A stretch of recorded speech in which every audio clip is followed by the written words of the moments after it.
रामेश्वर गटकाळ यांची गटकाळ career academy स्पर्धा परीक्षा मार्गदर्शन केंद्र, सातोना रोड, सेलू. नवीन पोलीस भरती 18 मे 2026 पासून सुरू. सेलू तालुक्यातील वालूर येथील संतोष सोनवणे खून प्रकरणातील तिसऱ्या आरोपीस स्थानिक गुन्हे शाखेच्या पथकाने मोठी कार्यवाही यशस्वी केली. या घटनेतील 2 आरोपींना यापूर्वी ताब्यात घेतले होते.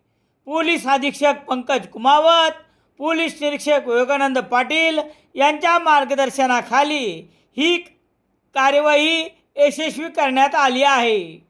वालूर बोरी रस्त्यावर असलेल्या श्रीकृष्ण मंदिर आणि परिसरातील आखाड्यावर संतोष सोनवणे झोपेत असताना चोरट्यांनी त्याची हत्या केली, तर अन्य दोघांना गंभीर जखमी करण्यात आले होते.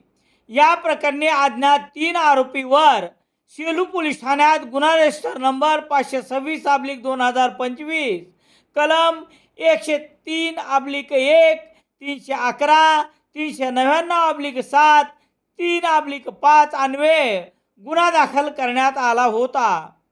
जिल्ह्याची संपूर्ण पोलीस यंत्रणा या प्रकरणी कामास लागली असताना पोलिसाच्या हाती काहीच लागत नव्हते. शिवाय ठोस पुरावेच नसल्यामुळे तपास यंत्रणेपुढे मोठे आव्हान होते. ऑक्टोबर 2025 रोजी घडलेल्या या घटनेतील पोलिसांनी यापूर्वी दोघांना, तर गुन्हे शाखेच्या पथकाने शनिवार 16 मे रोजी तिसरा आरोपी गंगाराम व्यंकटेश शिंदे यास ताब्यात घेऊन मोठी यशस्वी कार्यवाही करण्यात आली आहे.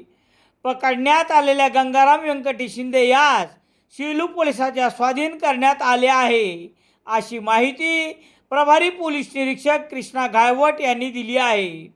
दरम्यान पोलिसांना मिळालेल्या गुप्त माहितीवरून 5 महिन्यापासून हुलकावण्यात येणाऱ्या गंगाराम व्यंकटेश शिंदे वय 50 वर्ष, राहणार पिटोरी, सिरजगाव, तालुका अंबड, जिल्हा जालना यास सहाय्यक पोलीस उपनिरीक्षक सुग्रीव केंद्रे, सहाय्यक पोलीस उपनिरीक्षक निलेश भुजबळ, पोलीस हवालदार सय्यद उमर, पोलीस हवालदार जमरुद्दीन फारुकी, पोलीस हवालदार विलास सातपुते, पोलीस शिपाई रफिक शेख, मधुकर ढवळे, उमेश चव्हाण, उत्तम हनवते यांच्या पथकाने केली. दरम्यान आरोपी गंगाराम व्यंकटेश शिंदे याच्यावर सेलू, परभणी ग्रामीण, दैठणा, पाथरी, चारठाणा आदी पोलीस ठाण्यात वेगवेगळ्या कलमाने गुन्हे दाखल आहेत.